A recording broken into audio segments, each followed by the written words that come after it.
akosomba boîte ya tomate akosomba tomate ya ndambo malembe tomate au boîte comme olobi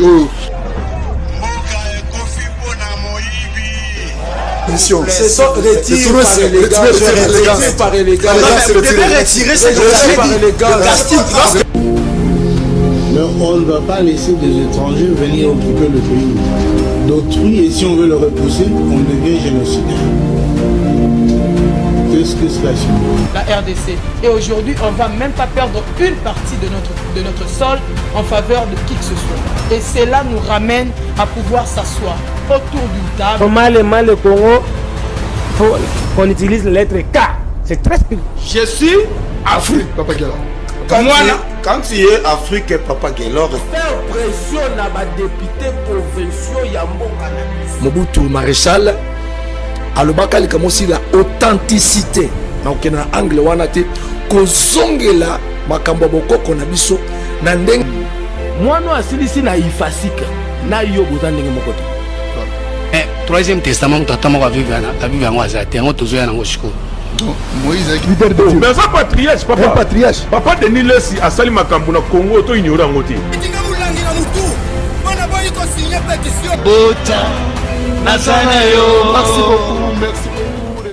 Merci beaucoup, mesdames et messieurs. Soyez les bienvenus sur votre émission magazine sociopolitique Je suis Afrique.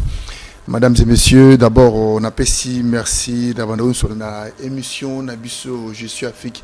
Pendant réunion, il y a 26 provinces, il y a Mboka Nabiso Congo, RDC et sans oublier 145 territoires et 24 communes de la ville-province de Kinshasa. Mesdames et messieurs, soyez les bienvenus sur votre émission Je suis Afrique. L'émission il y a le 11 janvier 2025. Une émission de l'année 2026. Plutôt, le 11 janvier 2026. Émission Sika, il y a année 2026. D'abord, ça les continuité à Sigir en 2025. On continue en 2026 pour comprendre l'importance que le troisième testament. Yango lelo autre ba elongo na invité na biso spécial de cette émission Je suis Afrique Zungu ya Bonganga. Mbote mwana mboka. Kumama lelo libela. Kumama lelo libela kumama zamboyo. Kumama lelo libela. Zambia bato mai kumama lelo libela. Mbote mingi. Zambia zo lokumu. Wena zembala moko. Zambia ngami ba komisai. Yo na wakama ugo ni mzungu Bonganga.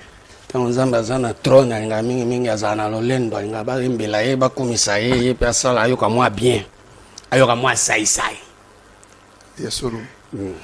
Merci beaucoup mesdames et messieurs, c'est l'importance de l'émission Je suis Afrique Zunga Bonganga. Lelo si j'aime collecter le Belikamba troisième testament.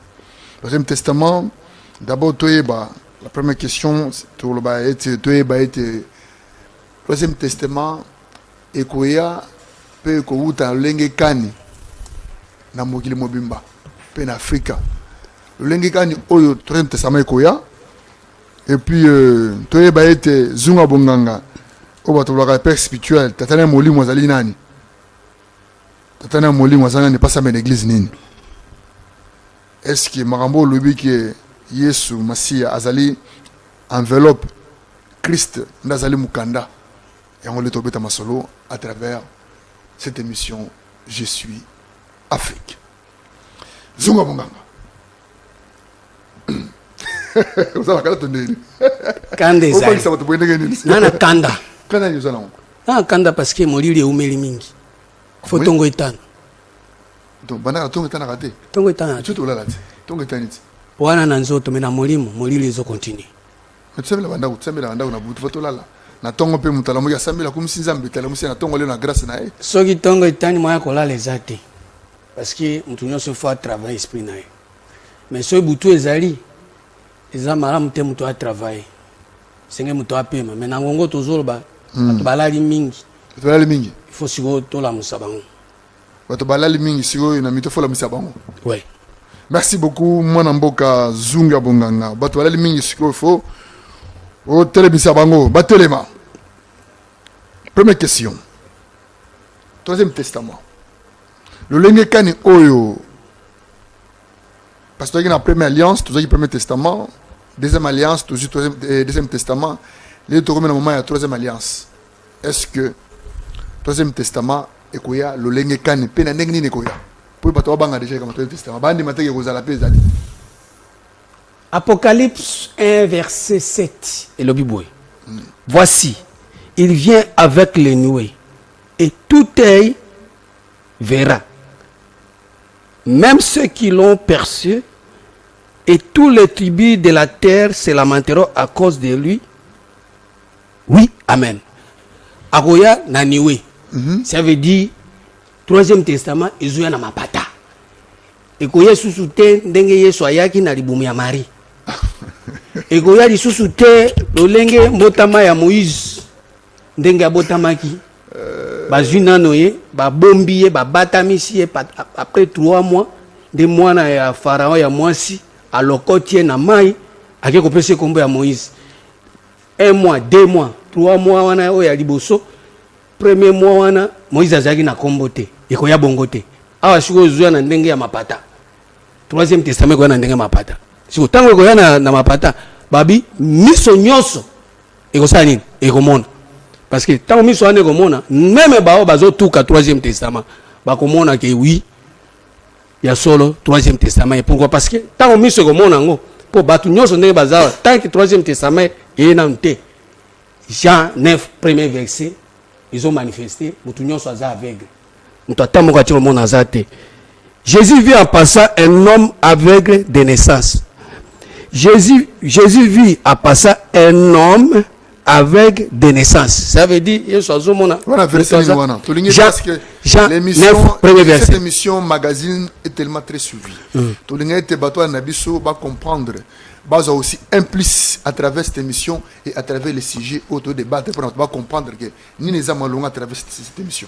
Jésus tangoazo le capo Jésus azanzela. Verset ni Jean 9 premier verset. Jean 9 premier verset. Jésus na koleka le kananzela po yazala kanzela, il est le chemin.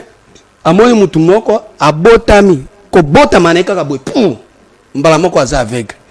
Si on botama aveugle wana nde batu nyonso lelo bazali bazomona te yango singeli ko aya naniwe miso nyonso esa nini emona.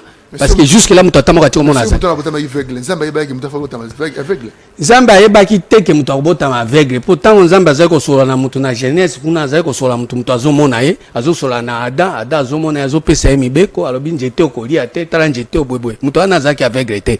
Mais mutu akomi aveugle tango Satana ye ko kanga miso na bango afungoli bango miso ya bonzambe alongoli miso ya bonzambe afungoli bango miso ya bomoto nde omoni baliembuma mbala moko miso na bango esali ni efungwami depuis miso efungwama wana miso ya Nzambe kangama miso ya makambo ya Nzambe kangama siko miso efungwama wana ndi te lelo batu nyonso baza nango ya omoni lelo batu nyonso so balingi basambela bazosambela Nzambe oyo miso na bango ezomona par rapport na ba vodor par rapport na bikeko par rapport na biloko akomonana donc place biloko akomonana ezali awa nde Nzambe azali. Ça veut dire que donc Nicolas Bayon oubien c'est idolâtrer les gimingi trop les gimingi te yango nde ezali à la base ya bakite nyonso tozosala lelo po mutu asambele fo amona mutu moko aza wana liboso na nde asambele amona photo moko liboso na nde asambele fo amona bougie amona mai amona kopo amona papa molimo nde asambeli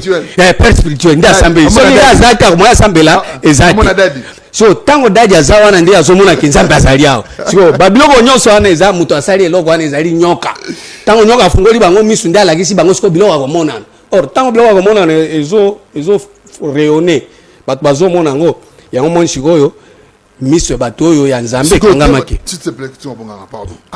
Mamute mebele miso de temelengi. D'abord, ça nan. Troisième testament, ni zon quoi. Troisième testament ekoya lolengi nini?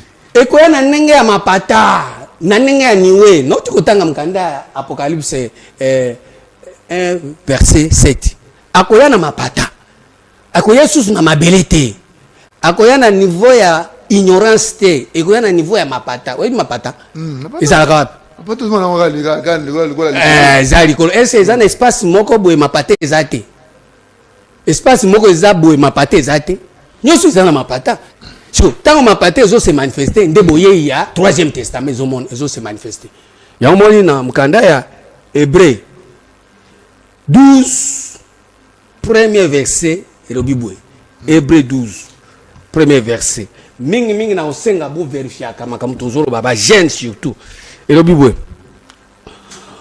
nous donc aussi puisque nous sommes environnés d'une si grande nuée de témoins nous sommes environnés esengeli bato oyo bakomona troisième testament ezoya esengeli bamona ndenge nini niwe mapata epanzani ekangami partout ezomonana. Nous donc aussi, puisque nous sommes environnés d'une grande nuée de témoins, rejetons tout fardeau et tous les péchés qui nous enveloppent facilement et courons avec persévérance dans la carrière qui nous est ouverte. Ça veut dire, ceux qui niwe wana ndenge tosoya nango tolingi siko bato babanda kofungwama babanda ko travailler puis c'est juste que là mutata mo ko travailler azate ba travail nyonso bazo sala satan muto azopesa bango force ya ko travailler nyoka muto opesa bango force ya ko travailler diable muto opesa force ya ko travailler mais ceux qui siko niwe ye non qui m'a paté ye siko nde ba témoin bazo témoigner bonzambe ya solo esengeli bato siko balongola ba fardeau wana.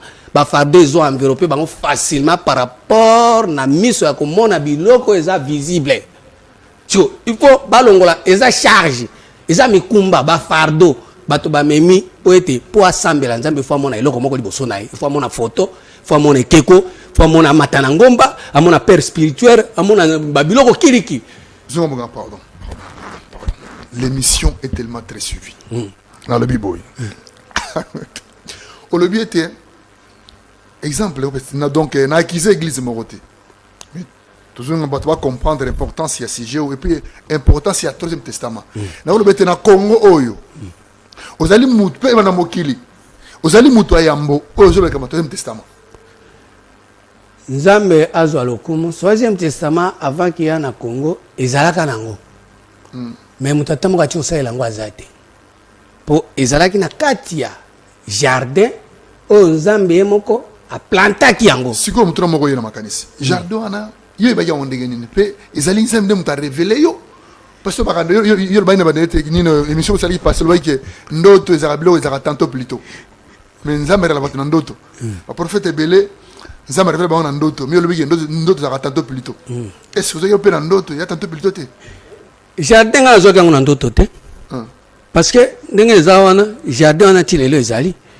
So jardin wana place ezali ne bato bayebi te po Nzambe akanga kasi limole biso kasi ba Nzambe akanga jardin wana atie ba chérubin na porte ya jardin abengani pe mobali na kati ya jardin mais tango abengani mobali abengana ki mwasi te atie ki mwasi wana mwasi wonde na ngasi mwasi saki na kati ya jardin po ya yeba kike ndenge mwasi azawana un jour akozonga na mission oyo Nzambe atiaki na kati ya jardin po basi nde bakozongela mission wana eza mobali susu te po mobali déjà c'est abebi mabele ya mobali déjà basi ba modire yango or mobali wana nde Adam oyo soki ata sali musala ndenge nini mabele miselo kwa malamu te bao nyonso baza ba descendant ya Adam baza maudit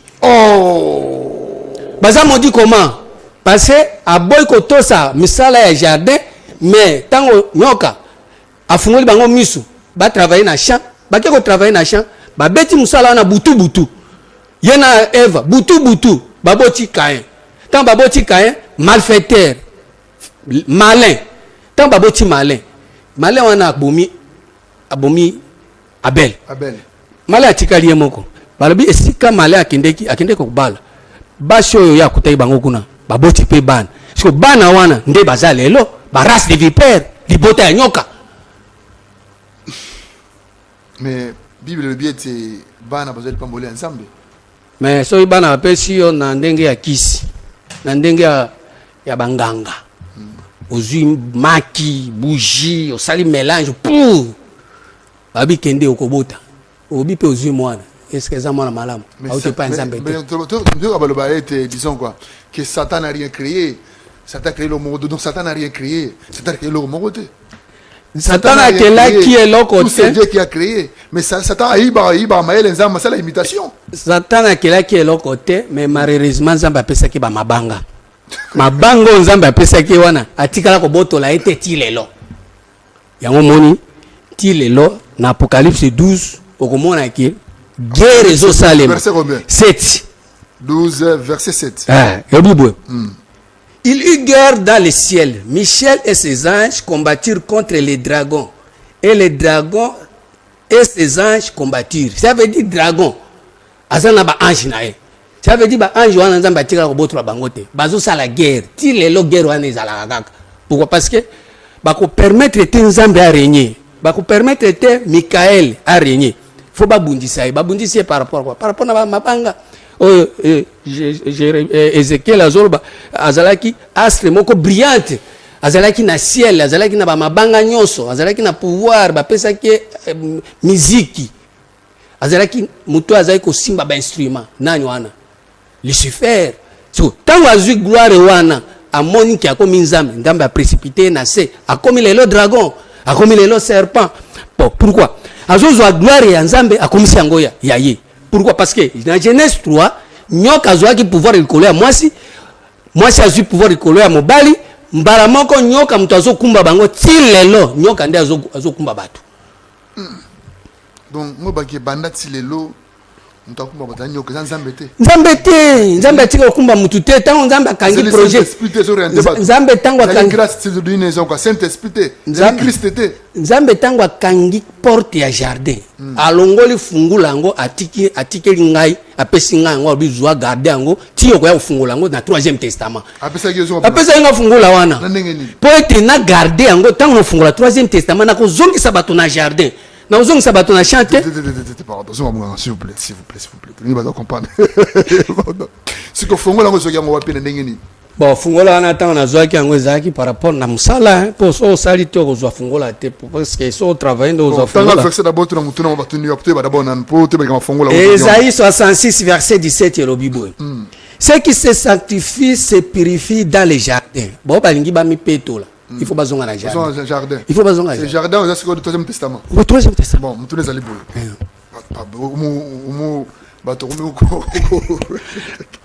La réponse est Zari. Nana zali testament na molimo. O mutuna bato batoni. Bon. Menine zongo posa me lingomba ni. Na 2e testament batata ya molimo bazali, premièrement tata ya molimo ezali Jésus-Christ de Nazareth. Parce que yende azali tata ya biso nyonso, ya mabota nyonso. Potango Simeon azozwa mwana wana, azoyamba ye, abandi ko prophétiser pour na mwana wana.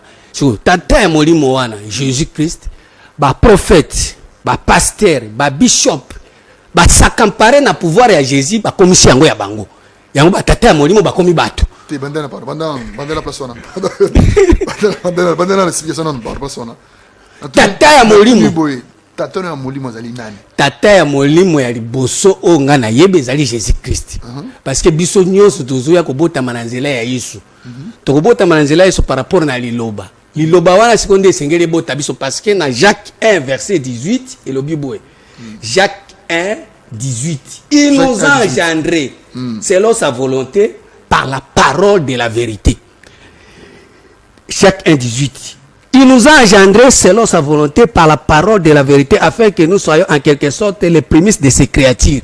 Nzambe abota kabiso na parole de la vérité. Oh, parole de la vérité ce n'est que Jésus-Christ. Mais parole de la vérité wana ya Jésus-Christ. Bato batiki yango po eza tata ya molimo batu na nzoto boye. Ba apôtre, ba prophète, ba bishop, ba pasteur, ba s'accaparer na Jésus-Christ comme bango. Yango mo batu bazo fukamela. Batu bazo banga pasteur, bo banga bishop, bo banga tata ya molimo. Koleka liloba. Koleka parole. Mutazo banga parole te ato te yendenge nini. Moya kanga parole wana banda ko écoute sa crainte kati na ezate mais soka mon tata ya molimo. Papa bishop.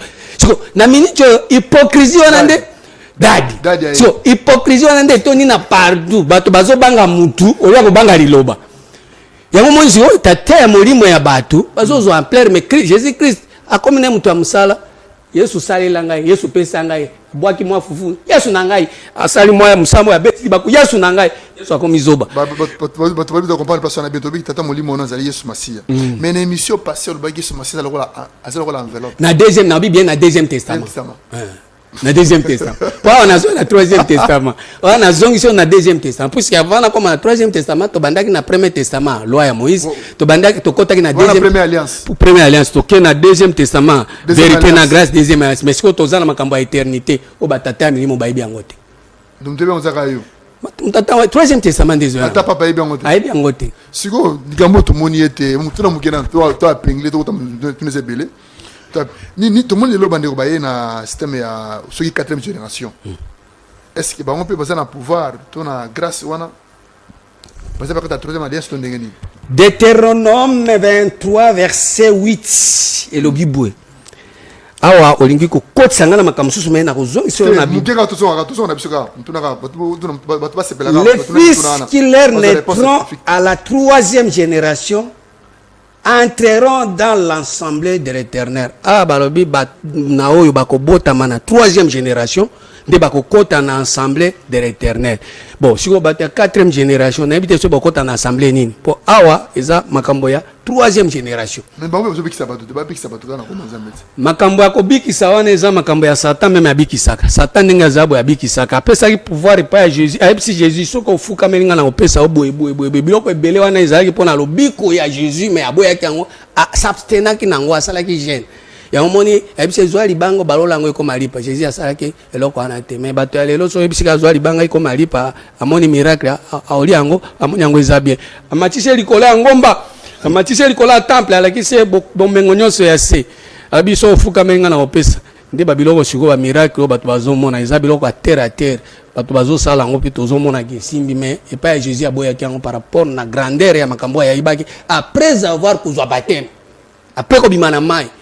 Molimo ebimi ememi likolo ya ngomba po azala tenté. Mais tentation nous en esimbaki te par rapport na miracle. Zunga bonga magana. Passagère, diabolique, satanique. Ozo baptême wapi? Zami tuna ngaite. Ngaite. Bon. So otali babateme nyonso bato bazwi na ba piscine na mai na kopo na bassin na biloko nyonso wana eza babateme ya Jean na Jésus Christ. Zunga bonganga. Mais so ito bomi Jésus na tuni mutuna. Ozo baptême wapi? Na lobi boy babateme nyonso wana ya mai ya kopo ya piscine ya fleuve ya njili. Na mincho na tia ozwa ba mai wana te na tia ozwa nil par na tia ozwa baptême te mais baptême on a koki koloba wa eza nyonso wana obazwi wana eza ya Jésus na ya Moïse mais baptême ya Christ mutata ma tia ozwa zate. Bon ça c'est nous tous dans la Bible. Est-ce que na 3e alliance baptême pèse tout ezati? La 3e alliance makamba baptême na Hébreux 6 premier verset le Bible. C'est pourquoi laissant les éléments de la parole de Christ étendant à ce qui est parfait sans poser de nouveau les fondements du renoncement aux œuvres mortes. Babilo onyon so aneza makamba œuvres mortes makamba baptême. De la foi en Dieu, de la doctrine de baptême, ils ont œuvres mortes. Œuvres mortes? Oui. Bible. C'est pourquoi laissant les éléments de la parole de Christ étendant à ce qui est parfait sans poser de nouveau les fondements du renoncement aux œuvres mortes. Ba œuvres mortes. Ba œuvres à tabosari na kati kuna ezana liwa, ezana vie éternelle te. Œuvres mortes en onine ba lobi boy. De la foi en Dieu, kondimela nzambe, eza ba œuvres mortes. De la doctrine de baptême, de l'imposition des mains, de la résurrection des morts et du jugement éternel. Babiloko yonse eza ba œuvres mortes. Maintenant il faut to kende to atteindre babiloko eza parfait. Or na kati ya perfection, il faut que tu na 3e testament. Même tu atamo ko azo zo baptême wana. Azo bazo imposer baloboko. Aza mutaza akotina na 3e testament yango bazo continuer ko imposer bango loboko. Mais so ko na ba œuvre olongoli na ba œuvre morte, au qu'est-ce qu'on a makamba perfection, makamba ya sainteté. Biloko ya nyonso faut kolongola ngo. Faut ko effacer ngo. De ba biloko yo Jésus na Moïse ba onyokola nango bato. Bato ba koma baumbu na bango et puis bazo souffrir. Siko lenga to koyeba lelo ke oyo zunga bonga. D'abord ntuna mokoye. Zunga bonga ngana. Izali kombono na solo Toi, mon pèse à boyo, toi, parce que pas ya na disons la deuxième alliance, donc comme on a zunga bonganga, ton dengeni. Romains 9. Vrai comme on est allé nani. Romains 9. Batuni nga comme on a sur les anani. Les amis, tout na bateau batuni. Romains 9. Dans verset 14. Que dire donc? Y a-t-il en Dieu l'injustice? Loin de là. Car il dit à Moïse, je ferai miséricorde à qui je fais miséricorde, j'aurai de compassion de qui j'ai compassion. Ainsi donc cela ne dépend ni de celui qui veut, ni de celui qui court, mais de Dieu qui fait miséricorde. Car l'Écriture dit à Pharaon, je te susciterai un dessein pour montrer à toi ma puissance afin que mon nom soit publié par toute la terre. Ça veut dire nzambe ko sala muto so nzambe nga sala muto ko manzungu na epo so toke e pa nzambe zana ba estesir na ye nzambe zana ba nzungu na ye nzambe zana ba kopo na ye azana ba vazi na ye. Ça veut dire mutu mususu akozala pona koyembela nzambe, mutu mususu akozala pona koteya nzambe, mutu mususu akozala pona kokabela nzambe. Eza ba vazi eza par rapport na eloko nzambe atie na kati ya mutu me batu na batu bayebaka vazi na bayebaka utilité ya vazi na ite me nga nzanzungu abonganga ngai pana ngai so oyemaka munyonso ya bonzambe de Genèse à l'Apocalypse soko tuninga makambo wana ekobima na nzungu parce que na kati na ngai nzambe atiaki nzungu po biloko ezala na kati ata moto eza ndenge nini kombo na ngai nzambe apesinga eza nzungu abonganga te apa nzungu abonganga na kombo mususu te Combo ya troisième testament nzambe apesinga eza nzungu ya bonganga la marmite des fétiches de l'Éternel. So nzambe ngasa bonganga na il faut nzungu ebima. To komba famille za la raté. Po komba ya famille osana ngoli. Tu vas tout ninde utuna. Mais okenango wapi? Ah nazolo makamba famille te. Yo ngina banda ko yebisa ndenge na botama ndenge na liaka ndako na ngai bana na osala ngote. Vous réponse ko bonganga. Na otika osala ngote. Kombo na ye zungu ya bonganga. Esika makambo ebatama ezobima. Isa bongo. Maman, ozu mituna nao. Ozu ma réponse est déjà mituna otunaki et papa zunga bonganga depuis Canada. Canada. So kalingi aiba ngai na makambo ya libanda ya alongwa totika lisola nzambe tokota na makambo mususu wande to ba makambo na mususu ya nzoto oyo eza makambo ya molimo ayo eza pona nzambe zunga bonganga toko renverser jamais hôtel po to banda koloba makambo ya bomoto. Est-ce que ça la fier no benga zunga bonganga na bolingo nzambe eloko eleki koza instrument ya nzambe zate soki lelo nakufaki sans pourtant nasalela nzungu nengaka elifelo mpona miniti oyo nayoka elengi makasi yango moni nayomba siona ngoyo boya tomata na siona ye boya tomata na siona ye siona yango oyo mpona kati ya sion libanga nzambe asala nzembo yembaka siona wana elekisaka nini mpe elobaka nini question oyo bandakale ozalaki wapi Ezaïde. Esaïe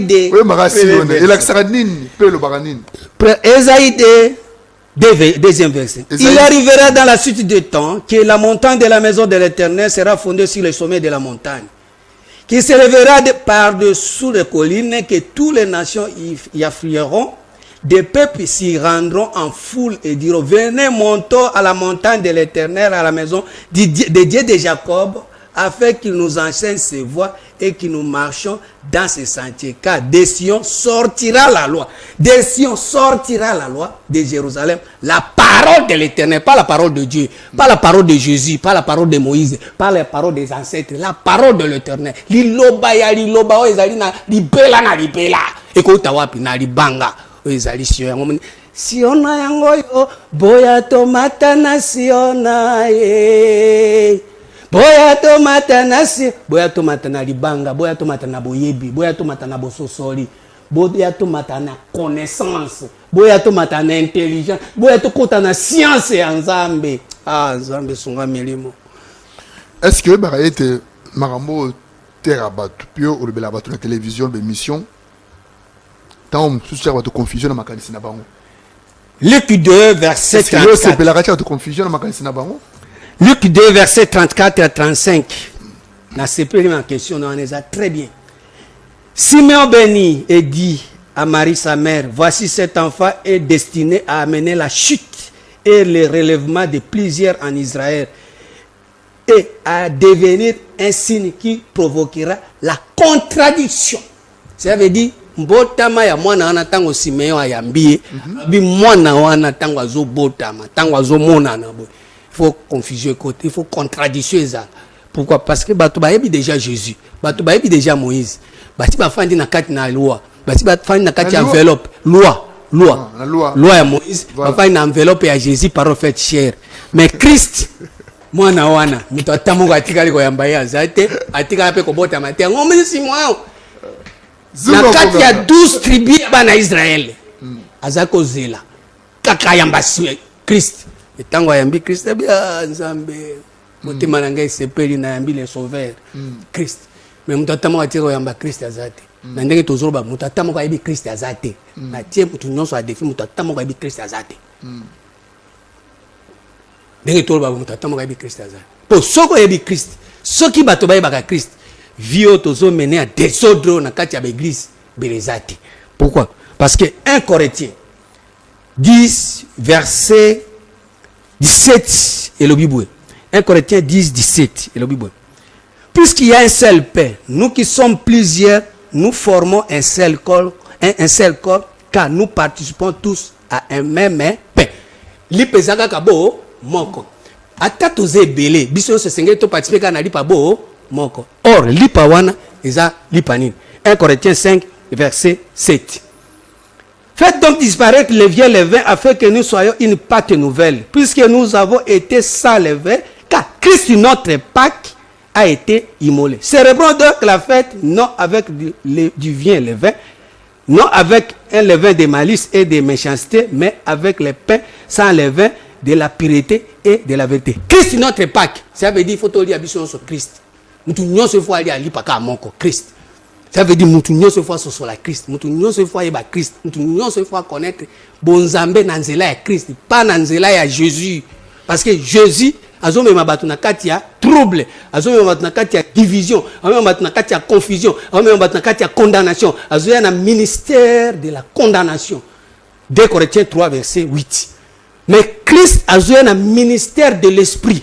Or, ministère de l'esprit, n'est pas ça comme toute croissance, réveil, réanimation y a esprit. Or, Christ ce qui a côté na kati ya bomo ya mutu, tokoza susu ndenge tozalaka te ko swana ko welelana.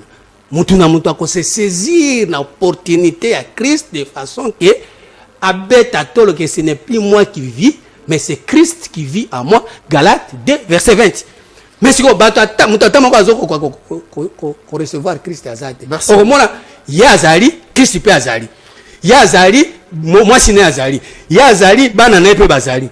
Oboma musala nzambe likolo ya bana naye. Oboma musala nzambe likolo ya mwasi naye. Oboma musala nzambe likolo ya ba biloko naye bandako ba mutuka ba mbongo. Ole akotika Christ azala naye na Christ bazali. Yango moni lelo confusion partout. Bato bazolinga mieux vaut ko servir libumu na bango, ole ko servir Christ. Confusion. Merci beaucoup Zunga Bonganga. Émission, il y a tout ça qui est passé.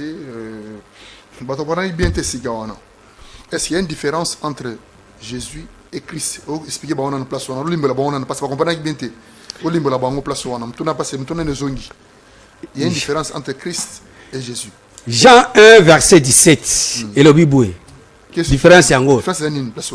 Car la loi a été donnée par Moïse, la grâce et la vérité sont venues par Jésus-Christ. La grâce et la vérité sont venues par Jésus-Christ. Or, grâce et la vérité, Jésus-Christ, Jésus-Christ selon la chair. Il y a un moment dans 2 Corinthiens 5, verset 7. Si nous avons connu Christ selon la chair, dès maintenant, nous ne connaissons plus de cette manière. Christ selon la chair, c'est par rapport à la grâce et la vérité. Or, grâce, c'est ça ma faveur. Si vous travaillez par rapport à la faveur, or, la faveur et la grâce, c'est une éternité. Faveur et grâce on est un miracle, ba vie passagère, ba vie moko mutu afandi boyazane mundoki azamuibi azan ndumba mais bazo sale ba faveur. Or Christ siko azoya pona ko travailler na no premièrement esprit ya bato. Oki ko yamba jamais Christ otikala ndenge ozalaki puisque Bible lobi na Romains 10 17 la foi vient de ce qu'on attend. Ce qu'on attend vient de la parole de Christ. Soko yoki Christ tango yoki Christ ndimela siko maloba ya Christ wan or maloba ya Christ wana nde Colossiens 2 verset 2 et le Bible Colossiens 2, 2. Afin qu'il y ait le cœur rempli de consolation, qu'il soit uni dans la charité, enrichi d'une pleine intelligence pour connaître les mystères de Dieu, à savoir Christ. Enrichi d'une pleine intelligence, mutunyo so atondi samana intelligence, ayeba mystère ya Nzambe, mystère wana nde Christ. Mutunyo se fwa na boyebi ya koyeba mystère ya Nzambe, mystère wana nde Christ. Et c'est que koyeba Bible, koyeba mystère. Mystère dans lequel sont cachés tous les trésors de la sagesse et de la science. Au Christ est un mystère. Oh, est un trésor ya Nzambe. Oh, est un science ya Nzambe. Il faut qu'on découvre. Mais si on lieu batuba na église koluka Christ, bazo na église koluka mbongo, koluka libala, koluka ba voyage, koluka ba passeport, koluka ndenge nini mabala na ye, ndenge ni akobota. Au lieu ko ya koluka Christ, au lieu koluka Christ na église, kokende luka mabala nani na famille, to na ba conduite ya libota. To na ndenge boza bien organisé boluka mabala na ba comportement ya malamu non ozoya koluka mabala na église or soki boza na famille ya malamu boza na ba comportement ya malamu boko bala olia koluka musala na classe oyo tangi mais yo ozoya koluka musala pa ya Jésus siko classe otangela ka mpani e beba ba matière ozwaki nango na école kuna izani ese okende koluka nango musala so osalela ngo mais yo tiki yango oye koluka ngo na église pa ya Nzambe or e pa ya Nzambe sengeli koluka nde Christ. Or, ce que Christ, au côté de mystère. Zunga bonganga. Loba. Et puis, tant que lobaka maramu oyo, oza sir na yo moko. Est-ce que banga raté? Un correct. Bon, kobanga na ebité so na kobanga Nzambe to na kobanga mutu. Po kobanga liboso nano, ezali nano kobanga Nzambe. So kobanga Nzambe. Nzambe aza mokonzi. Siko bangi Nzambe. Ekoki déjà bato mususu ko pesa bango respect. Est-ce que bato yo bagana na église Nzamba sa elanga boy, Nzamba songa na zo musala, na zo libala. Est-ce que basala le sumu to basala ka mabe? Jude 1 verset 16. Yango moni nyoka kotela bango na première position. Tango nyoka akotaki ya Eve. Eve azaki na posa ebele ba poselekaki. Taki posa ezali mbala moko nyoka koya. Tango nyoka koya ofukama. Jude 1 verset 16. Jude 1 16. Et le Bible. Jude 1 verset 16. Hein? Car ce sont des gens qui murmurent, qui se plaignent de leur sort, qui marchent selon leur convoitise, qui ont à la bouche des paroles hautaines, qui admirent les personnes par motif d'intérêt. Bato ndengwana baza ko murmurer. Or na kati ya bonzambe, nzambe nga muto azala na inquiétude. Muto alinga comme nzambe nga muto amitungisa te parce que avant yo oye pana ya yebi nini yo esengeli apesa yo mais yo tellement oyebi yete olingi pe yete ça peut pesa ngali bala entre temps munoko alobinga yo impoli alobinga yo oyoka na kate siko bakopesa libala ndengeni premièrement no ifuna no lukana no oyeba nzambe siko ala kisayo yo soko ko miyemba obongoli motema ndio ko luka baka mususu mais muto azolinga koluka Nzambe te po Nzambe abongola nano motema alongwa na bizaleli ya mabe po ko mana nzela bizaleli ya malamu ata soki abali abelisa mobali ya bato ba tension na ba crise cardiaque te kasi muto ko sambela pete luka musapo na ba tentation ile liboso na ki ba tentation na Nzamba siko bilongo nyonso na eza la prière ya ba païen Matthieu 6 ezolo bayango zunga bonga muto sambeli Nzamba songo za musala Bible Matthieu 6 liboso na yesi ya mabeza 6-7. En priant, ne multipliez pas de vaines paroles comme des païens qui s'imaginent qu'en force de paroles ils seront exaucés. Matthieu 6-7. En priant, Matthieu 6-7. En priant, ne multipliez pas de vaines paroles comme des païens qui s'imaginent qu'en force de paroles ils seront exaucés. Ne leur ressemblez pas, car votre Père sait de quoi vous avez besoin avant que vous le lui demandiez. Ça veut dire que si vous avez Nzambe, au quotidien, jamais que c'est Nzambe. Peut-être disons quoi, bazo rappeler tata Nzambe. Nzambe ko rappeler te Nzambe la rate. Nzambe azove ya ko kinde ko la ne. Azo bande soki a pension na minute oyo. O kende ba ambiance ko kufa avant. Ozana nano yebiete, ozana maîtrise ya mbongo te. Ozana no impoli na no zimbongo te. Siko soko zimbongo ko mandenge ni. Zalo orgue. Ah. Siko biloko nyonso wana. Esa ba païen de bazobondela Nzambe pona biloko wana pesa ki Nzambe apesi eloko wana. Omona boye azokufa age zana no akufina. Ba passer ba sala comme mon pasteur à cette émission à l'objectif. Omoni bag oyo. Assume on 2000 €. Omoni montre oyo. Assume on a montateur moni veste oyo. Pasteur wana azoloba Et mon cher, mon émission de table, à la tienne, est-ce que mon salle ensemble a le caractère et le comportement? Bon, 2 Corinthiens 4, verset 18. Et le Bible. 2 Corinthiens 4, 18. 2 Corinthiens 4, 18. Un point éternel de gloire parce que nous regardons non pas aux choses visibles mais à celles qui sont invisibles, car les choses visibles sont passagères et les invisibles sont éternelles. Or, Nzambe azana posa totala ka makambo eza invisible. Tango zola ki sababiloko eza visible, eza biloko moko passager. Nzambe ayebi yango te. Puisque naba o basambela rate bazwaka yango. Banganga bazwaka yango, ba mindele bazana yango, ba biloko visible wana.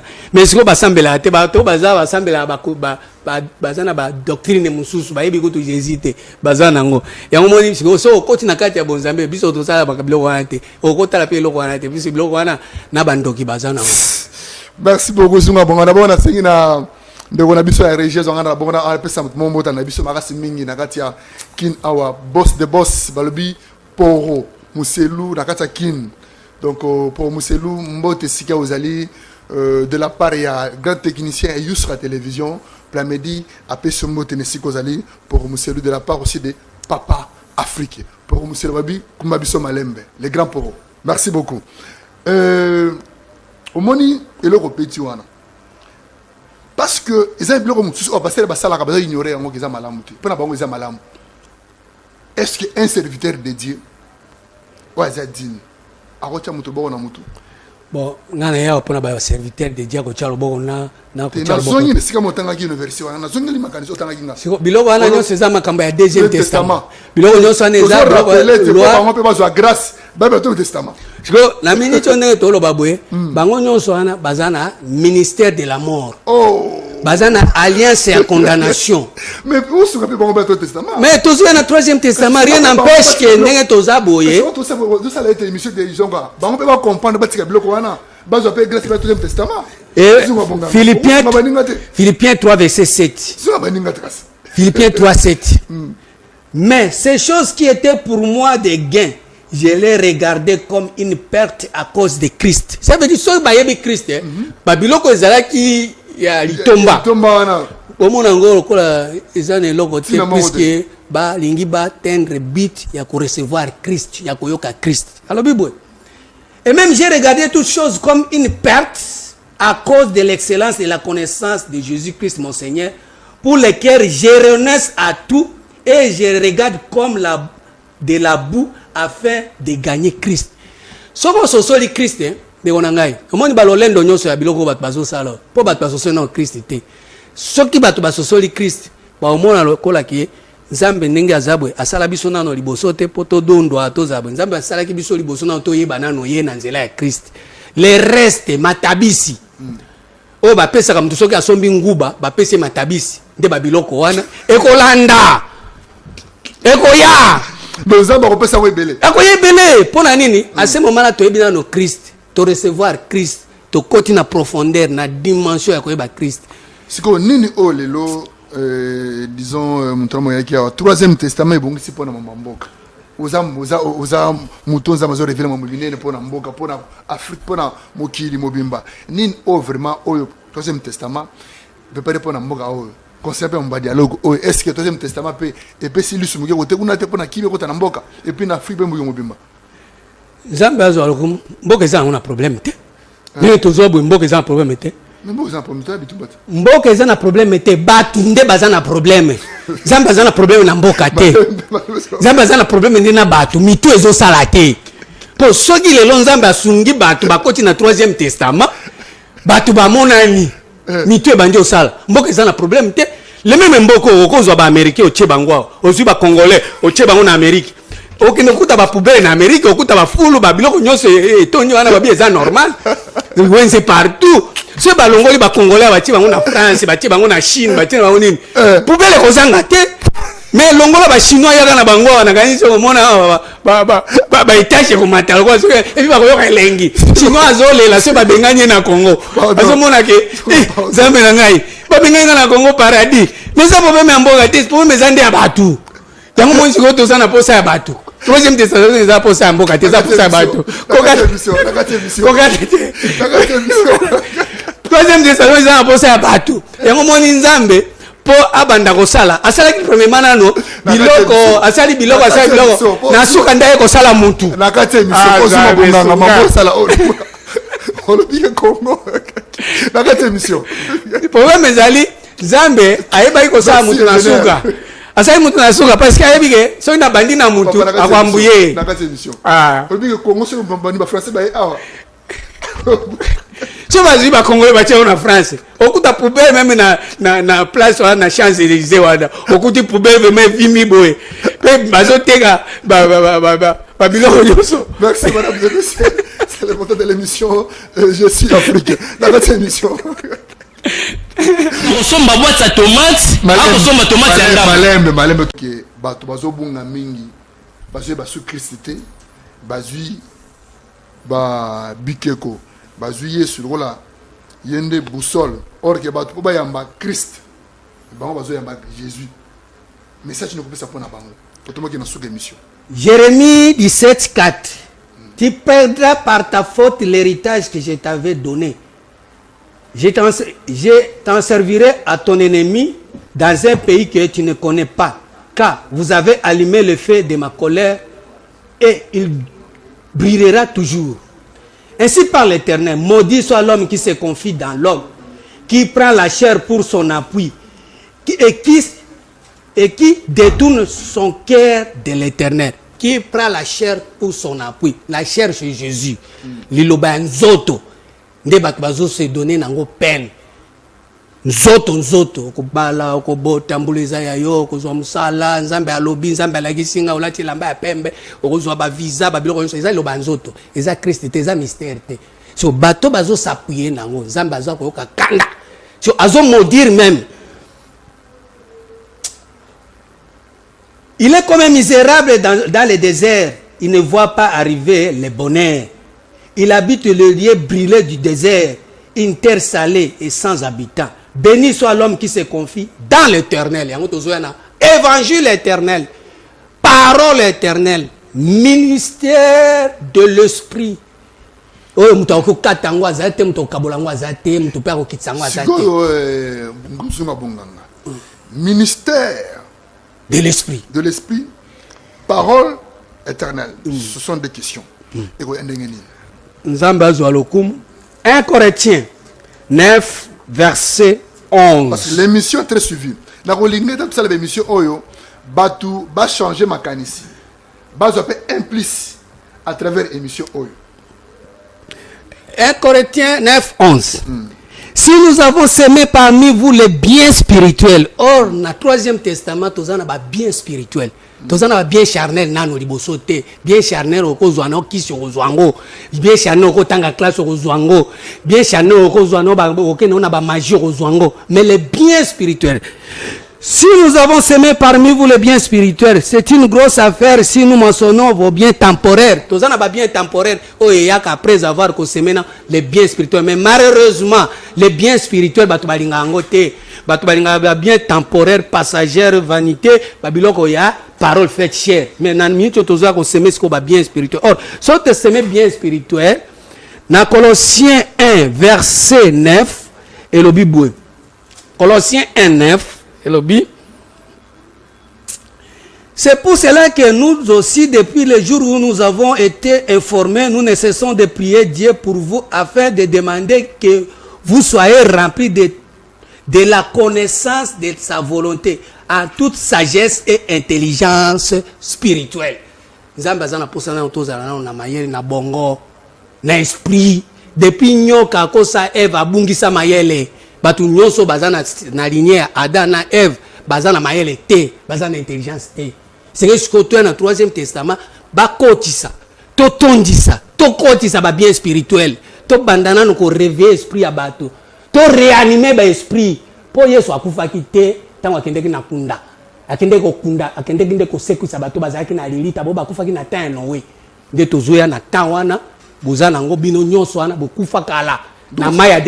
Ça veut dire que c'est mon pardon. Le mot très capital. Ça veut dire qu'il y a un séjour de mort. Attendez que c'est que ça bat tout. Un séjour de mort. Oui. Non, non, non, mais pas sous les voies, on a très capital. Quand l'ingé te bateau, on a besoin de comprendre. Au bail va implice à travers l'émission. Au bail va rater. Va implice à travers cette émission. Oui. les gars émission qui na bazar te les gars tu peux pas comprendre ba yeba lino ba à travers émission peut ba c'est tout ça là on a émission ce jour de mort on attend yeso kinaki ça fait combien de jours à 5 jours moko abimi attends ba tu 1000 bala mo jour à ce qui c'est maman au gaga c'est ça combien de fois c'est gamba moko il est réservé à l'homme de mourir une seule fois après ça vient la résurrection soko kufi mbala moko o sekupe mbala moko ça veut dire ndima buzoba nayo soko boyango o folobi ke ngana kufi na ko sesu buzoba te na ko lansu mozi te na ko lansu Jésus te il faut na landa Christ. On dit miliwa, si vous êtes mort avec Christ, cherchez les choses d'en haut. On recherche sur Babylone, il y a terre à terre, par rapport à Colossiens 3, verset 1 à 3. Si vous êtes mort avec Christ, cherchez les choses d'en haut, où Christ est assis à la droite de Dieu. Affectionnez-vous aux choses d'en haut, non pas à celles qui sont sur la terre. Oh, les choses qui sont sur la terre, c'est Jésus qui donne ça. Les choses qui sont sur la terre, c'est Moïse qui donne ça. Mais ce qui est au long na kati ya biloko wana, nde okosekwa sikoyo okobanda luka biloko ya likolo. Or biloko ya likolo nde biloko ya éternité. Biloko ya terre nde biloko ya vie passagère. To tanga la classe belé. Okozoba biloko wana. Ozana famille ya malamu bozana bambongo na bino bokozoba biloko wana. Mais makambo nzambe bokozwa ngote. Yango moni lelo tozolo babwe. Muto atamuka za makambo nzambe azate po batu nyonso boluka biloko ya terre. Siko Bible bien. Yesu tango akufi wana, alobi bwe na mukenda ya Jésus. Christ aussi a souffert une fois pour les péchés, lui juste pour les injustes afin de nous amener en Dieu. Ayant été mis à mort quant à la chair, mais ayant été rendu vivant quant à l'esprit, dans lequel il est aussi allé prêcher aux esprits en prison. Ah oui, zandengeni. Yoga ndenge na zolo ba makambo. Yoga nga bien.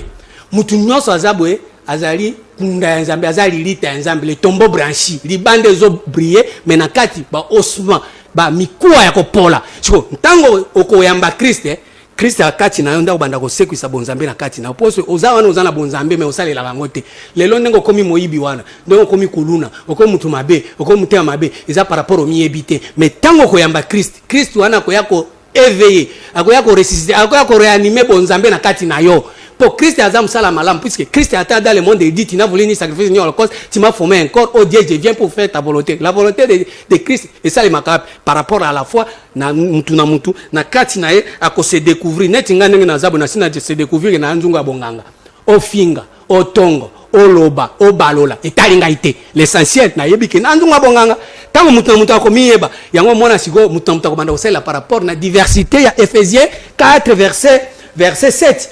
Ephésiens 4 et 7 et le Bible. Ephésiens 4 et 7 et le Bible. Mais à chacun de nous la grâce a été donnée selon la mesure du don de Christ. À chacun de nous. Ça veut dire net tout ça. Na grâce na ye. Ngane na ngolo ba. Siko esenge na respecter yango na okoza tenga moko nzunga bonganga, ngamoko na zo bloquer yo na koma journaliste, ngamoko na ministre, ngamoko na koma docteur, ngamoko ingénieur na kosala ngote parce que à ce moment to ebina au Christ té. Mais chaque mutu ce qui a recevoir eloko na ye akosakamparé na diversité na ye. Aza Christ té pour ami yebité aza ko tatone. Yemo journaliste, yemo maçon, yemo docteur, yemo député, yemo nini. Ami yebité puisque atikala komi yebate. Yango mona sali musala boye ezobongate. E ko avancer pété puisque eloko wana don aneza ya yete. Mais siko soko kutani na mutu loko ngabwe na hote abwe. Okoyebisanga ke makambo na lukango te ekobando yaka yango moko puisque à ce moment là ce n'est plus moi qui c'est les angam na kolbate obaza Saint-Esprit d'azo bakati. Merci beaucoup Zunga Bonga tout mo qui a suka déjà émission mutura mo dali pour Afrique. Est-ce que troisième testament oyo en Afrique tout entière n'habite qu'Afrique centrale ba pays sur Afrique est-ce qu'ils appellent un impact le troisième testament parce que tant yoya et rapport na Congo gati il y a pour Afrique. Alors pour l'Afrique tout entière, au pays africain, nous sommes bimba oyo, ni oyo pays troisième testament et quoi apporter en Afrique, Afrique mobimba. Tout bagate que troisième testament ils rapport na Congo mais troisième testament et quoi apporter ni en Afrique tout entière. Tout est ba importance na ngona kati Afrique mobimba. Malobeze pa na yo Zunga Bonganga. Ésaïe 19 premier verset. Voici, l'Éternel est monté sur une nuée rapide. Il vient en Égypte. Et les idoles des Égyptes tremblent devant lui. Tant on zamba zo matana niwe. On a le bagi qui a koya na niwe. Azo kitati na Égypte. Tant on kitati en Égypte. Égypte ça. Na Afrique te. Ba di kekonyo so ya Égypte ça nini. E bandi ko lenga lenga. Eningani. puisque tant que na niwe et occupé sous que aya na Congo aya soki akoya partout si autant que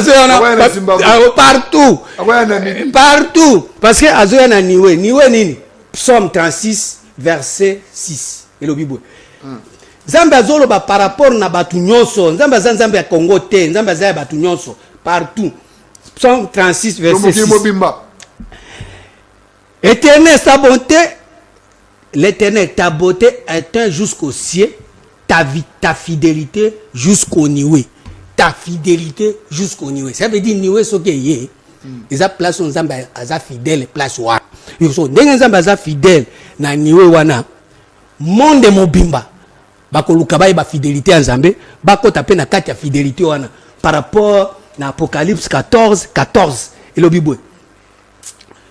J'ai regardé et voici il y avait une nuée blanche ma pata pembe ça veut dire malobo tokoloba tokotia kokotisa ngo ba levire te tokotikala ko changer ngo pona intérêt ya mutu te tokotikala ko zwango to latisa ngo nzoto moko boye pona ko sepelisa bandimi po bapesa ko offrande na badime po bakima église te tokotia voile te parce que tokolobela ainsi dit l'Éternel on Nzambe alobi nde tokoloba na 3e testament tokoloba makambo ya batu te tokosepelisa pe mutu pe te tokobanga pe mutu te parce que tozoloba makambo na biso te nkande Jean 12 verset 49 car je n'ai pas parlé de moi-même mais le Père qui m'a envoyé m'a prescrit lui-même ce que je dois dire et annoncer et je sais que son commandement est la vie éternelle commandement ya Nzambe eza na bomo ya seko eza na bomo eza na courte joie te eza na courte vie te eza na ba vanité te commandement na yeso ke poti na kati ya bomo ya muto ya yambi Christ et même par rapport na bomo ya seko or bomo ya seko Jean 17 2 3 ezoloba ke koyeba Nzambe na koyeba pe mwana na ye okoza na Bible oyo boy oyebi Nzambe te okoza na Bible boy oyebi mwana Nzambe te mais soki to koti siyo na 3e testament okoyeba Nzambe très bien po Nzambe azali banga na hote o Nzambe ozala bâtiment te Nzambe ozala na bangomba te Nzambe ozala te o po ozoyeba Nzambe fo futa tike okende na Jérusalem okokota na kati na yo na foi par rapport à foi okoyoka Christ ndako détecter eloko eza na kati na yo po ete bonzambe elala kati na yo bonzambe baboma ngo epa nyoko epa na yo miso wana Nzambe apesa yo afungola ngo lisusu po ete oyeba destin ya Nzambe na kati na yo bandeko balinga mikati na kome bato bakota na kati ya destin ya Nzambe ezesu moto te Esaïe 46:11 Nzambe akozwande bandeke ya likolo nde bakokokisa posa ya motema na ye po ete Esaïe 46:11 et le Bible. C'est moi qui appelle de l'Orient les oiseaux de proie d'une terre lointaine un homme pour accomplir mes desseins. Esaïe combien? 46:11. Je l'ai dit et je le réaliserai. Je l'ai conçu et je l'exécuterai. Écoutez-moi, Jean endurci de cœur. Batu nyonso bazana Jésus ba mtema mutuma mabanga. Batu bazana Moïse ba mtema mabanga. Ennemi de la droiture. J'ai fait approcher ma justice, elle n'est pas loin. Et mon salut, il ne tardera pas. Je mettrai le salut en Sion et ma gloire sur Israël. Ça veut dire Nzamba otia gloire na Israël. Israël ezana Jacob tango azwaki makasi ya kolobake na tiki Laban na tiki basi na tiki biloko nyonso na tiki alinga moko abundi na bato abundi na Nzambe bise kombo nani kombo ne Ozesu Jacob de comme Israël or Jacob asengaki mapamboli or Israël c'est la bénédiction Congo eza don béni esengeli bato bakoma na kati ya bénédiction bokota na kati ya bénédiction ndenge ni boyingo kotika yo moko te ozakaka na kokumba na bato ozotambola partout na bato na mutu kinganja alobaki boye pasteur na biso alobaki boye mais mukolo nini makambo ya bonzambe eza na kati na yo komanda koloba mukolo nini kofungwa po yeba nini Nzambe atiaki kati na yo po ete o changer pe mboka po mboka ko changer soki o changer te mboka ko changer te beko to ko bebisa ngo conscience eza te yango mon tozo na 3e testament par rapport na connaissance ya Nzambe po ete bato bazonga na kati ya conscience po mutata moko aza conscience te bato nyonso baba inconscient. Merci beaucoup mesdames et messieurs et nous sommes à la fin de l'émission Juste Afrique. Vous avez dans le premier épisode il y a 3e testament, les l'autre est dans le 2e épisode il y a 3e testament. Alors donc au 2e épisode donc disons on a 3e épisode autre on continue dans ngom koloya toyeba sikoyo le lenge kani mutu a s'intégrer na kati ya 3e testament. On est à la 3e épisode. Toi qui es malin, tu vas comprendre bien. Tu vas comprendre bien. C'est un swingi qui est besoin de cacher tout le monde toujours pour continuer. Ma soeur a besoin de testament, vous êtes très capital, très nécessaire. C'est le moment pour changer ma canisse. Pour changer. Pour tout ce qui est mabé, pour ça, les amalamu. Pour être, c'est le zunga bonganga. Allez, nous sommes verset biblique, que Jésus a l'enveloppe. Christ, a les lettres, a les mukanda. C'est me qui est moutoya mba Christ. Atamana Christ. Pas mon appelé le bonzambe naïe. Ce moutoya mbi Christ. Ndeno sera au senga na yango et ko pesa mele pa naïe. Pour moutoya na Christ. Jamais que ça l'église qui est pesa nga libala, pesa nga musala, pesa nga mbongo boye, pesa nga bana. Moutoya na Christ déjà, nzamba sala déjà stuya pour naïe. Yangwana oyo ndeko na biso zunga bunganga a le biete Zambe Christ. C'est très nécessaire dans la vie à Moutou. C'est une émission sociopolitique. On parle de tous les sujets de l'actualité, même religieux. Et on te dit Moussa Nzambe, Zunga Bonganga, na deuxième épisode, où il y a Moukwalelo, le 11 janvier 2026. Dans le bateau Zolandayo, message de Noé Souga Moukwalelo, il y a troisième et deuxième épisode à travers cette émission Je suis Afrique. Apocalypse 19, verset 17. J'ai vu un ange qui se tenait dans le soleil et cria d'une voix forte en disant à tous les oiseaux qui volaient par les milliers du ciel, venez, rassemblez-vous pour le grand festin de Dieu. Ça veut dire bateau bazana maele, bateau balingi ko pumbisa maele, balingi ko raisonner, balingi ko réfléchir, to ko sangana na bango elongo po ete fête ya Nzambe banda. Tango to ko sala fête wana, o mona ke ba misuni nyonso ya ba roi banani nyonso wana to ko sala jango. Ba oza isuste, to longo la bango. Na tinete trône ya Nzambe fana na ngwende. Tango fana na ngwende boy. Aumela libela na libela nde yango tozu bandi ko kumama lelo libela kumama lelo libela kumama zamboyo kumama lelo libela kumama zamboyo. Merci beaucoup, mesdames et messieurs. C'est l'importance de l'émission magazine sociopolitique Je suis Afrique. Moi, c'est votre humble serviteur, Papa Afrique. Nous sommes à la fin de l'émission. Merci beaucoup.